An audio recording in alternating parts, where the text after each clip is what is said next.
The Hitchhiker's Guide to the Galaxy by Douglas Adams, Chapter 3. On this particular Thursday, something was moving quietly through the ionosphere many miles above the surface of the planet. Several somethings, in fact. Several dozen huge yellow chunky slab-like somethings, huge as office blocks, silent as birds. They soared with ease, basking in electromagnetic rays from the star Sol, biding their time, grouping, preparing. The planet beneath them was almost perfectly oblivious of their presence, which was just how they wanted it for the moment. The huge yellow somethings went unnoticed at Goonhilly. They passed over Cape Canaveral without a blip. Woomers and Jodrell Bank looked straight through them, which was a pity because it was exactly the sort of thing they'd been looking for all these years. The only place they registered at all was on a small black device called the sub-ether sensomatic, which winked away quietly to itself.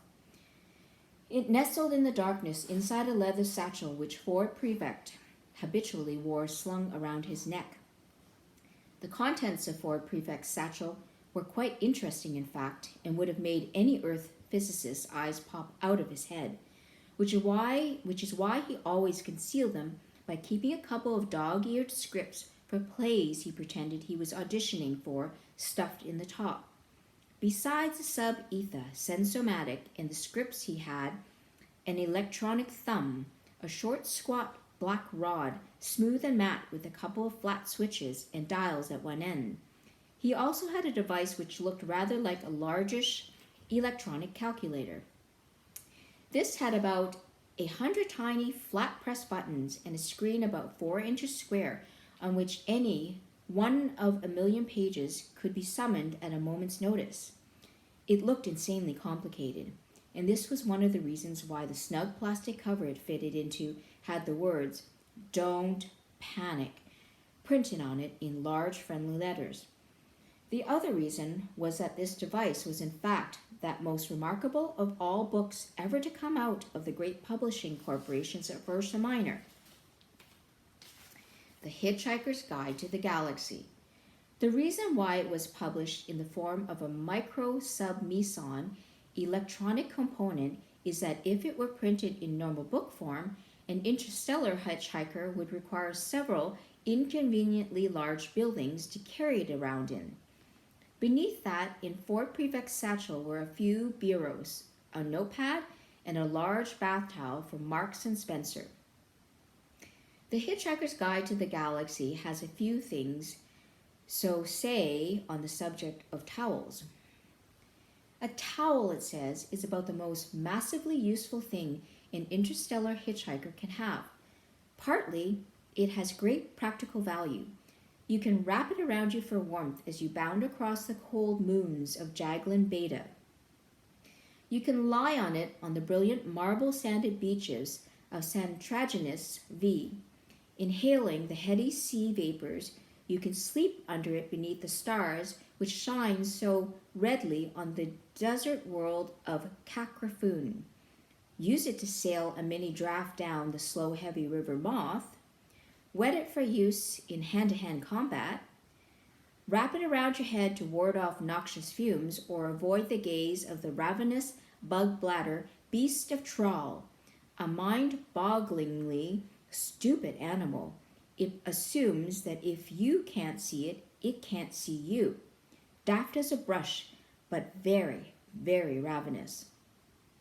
You can wave your towel in emergencies as a distress signal, and of course, dry yourself off with it if it still seems to be clean enough. More importantly, a towel has immense psychological value.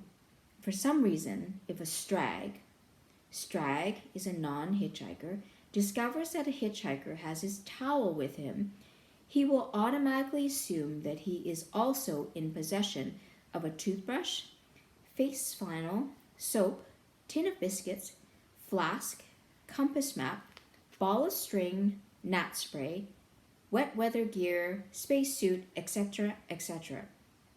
Furthermore, the strag will then happily lend the hitchhiker any one of these or a dozen other items that the hitchhiker might accidentally have lost. What the Strag will think is that any man who can hitch the length and breadth of the galaxy, rough it, slum it, struggle against terrible odds, win through, and still know where his towel is clearly a man to be reckoned with. Hence, a phrase which has passed into hitchhiking slang, as in, "Hey, you sass that Hoopy Ford prefect? There's a Frood who really knows where his towel is." Sass. Know, beware of, meet, have sex with, Hoopy, really together guy, Frood, really amazing together guy. Nestling quietly on top of the towel in Ford Prefect's satchel, the sub-ether sensomatic began to wink more quickly. Miles above the surface of the planet, the huge yellow somethings began to fan out. At Jodrell Bank, someone decided it was time for a nice relaxing cup of tea. "You got a towel with you?" said Ford suddenly to Arthur. Arthur, struggling through his third pint, looked round him. "Why? What? No? Should I have?" He had given up being surprised. There didn't seem to be any point any longer. Ford clicked his tongue in irritation. "Drink up," he urged.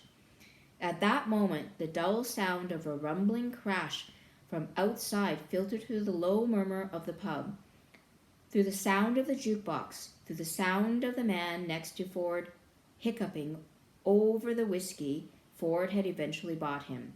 Arthur choked on his beer, leapt to his feet. "What's that?" he yelped. "Don't worry," said Ford. "They haven't started yet." "Thank God for that," said Arthur, and relaxed. "It's probably just your house being knocked down," said Ford, drowning his last pint. "What?" shouted Arthur. Suddenly, Ford's spell was broken. Arthur looked wildly around him and ran to the window. "My God, they are! They're knocking my house down! What the hell am I doing in the pub, Ford?" "It hardly makes any difference at this stage," said Ford. "Let them have their fun." "Fun!" yelped Arthur. "Fun!" He quickly checked out of the window again, that they were talking about the same thing. "Damn their fun!" he shouted, and ran out of the pub furiously, waving a nearby empty beer glass. He made no friends at all in the pub that lunchtime. "Stop, you vandals! You home-wreckers!" bawled Arthur. "You half-crazed Visigoth! Stop, will you?" Ford would have to go after him. Turning quickly to the barman, he asked for 4 packets of peanuts. "There you are, sir," said the barman, slapping the packets on the bar. 28 pence, if you'd be so very kind." Ford was very kind. He gave the barman another £5 note and told him to keep the change. The barman looked at it and then looked at Ford Prefect. He suddenly shivered. He experienced a momentary sensation that he didn't understand because no one on earth had ever experienced it before. In moments of great stress, every life form that exists gives out a tiny subliminal signal. This signal simply communicates an exact and almost pathetic sense of how far that being is from his place of his birth. On Earth, it is never possible to be further than 16,000 miles from your birthplace, which really isn't very far. So such signals are too minute to be noticed. Ford Prefect was at this moment under great stress, and he was born 600 light years away in the near vicinity of Betelgeuse. The barman reeled for a moment, hit by a shocking, incomprehensible sense of distance. He didn't know what it meant, but he looked at Ford Prefect with a new sense of respect, almost awe. "Are you serious, sir?"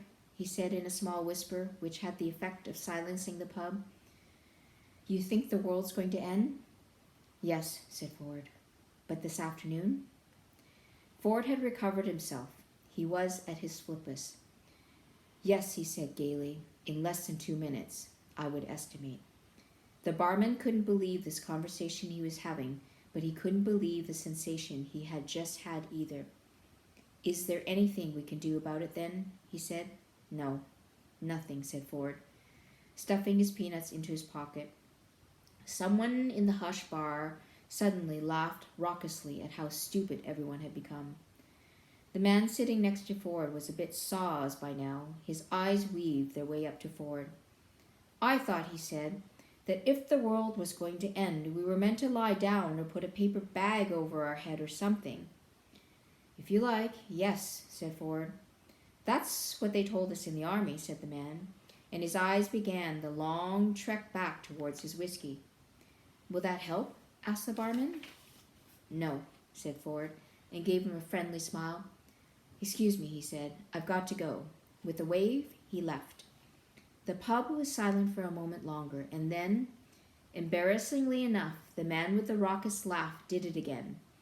The girl he had dragged along to the pub with him had grown to loathe him dearly over the last hour, and it would probably have been a great satisfaction to her to know that in a minute and a half or so he would suddenly evaporate into a whiff of hydrogen ozone and carbon monoxide. However, when the moment came, she would be too busy evaporating herself to notice. The barman checked his throat. He heard himself say, "Last orders, please." The huge yellow machines began to sink down towards and move faster. Ford knew they were there. This wasn't the way he had wanted it. Running up the lane, Arthur had nearly reached his house. He didn't notice how cold it had suddenly become. He didn't notice the wind. He didn't notice the sudden irrational squall of rain. He didn't notice anything but the caterpillar bulldozers crawling over the rubble that had been his home. "You barbarians!" he yelled. "I'll sue the council for every penny it's got. I'll have you hung, drawn, and quartered, and whipped, and boiled until you've had enough." Ford was running after him very fast, very, very fast. "And I will do it again," yelled Arthur. "And when I've finished, I will take all the little bits and I will jump on them." Arthur didn't notice that the men were running from the bulldozers. He didn't notice that Mr. Prosser was staring hectically into the sky. What Mr. Prosser had noticed was that huge yellow somethings were screaming through the clouds. Impossibly huge yellow somethings. "And I will carry on jumping on them," yelled Arthur, still running, "until I get blisters, or I can think of anything even more unpleasant to do, and then—" Arthur tripped and fell headlong, rolled and landed flat on his back. At least he noticed that something was going on. His finger shot upwards. "What the hell is that?" he shrieked. Whatever it was raced across the sky in its monstrous yellowness, tore the sky apart with a mind-buggering noise, and leapt off into the distance, leaving the gaping air to shut behind it with a bang that drove your ears 6 feet into your skull. Another one followed and did exactly the same thing, only louder. It's difficult to say what the people on the surface of the planet were doing now because they didn't really know what they were doing themselves. None of it made a lot of sense.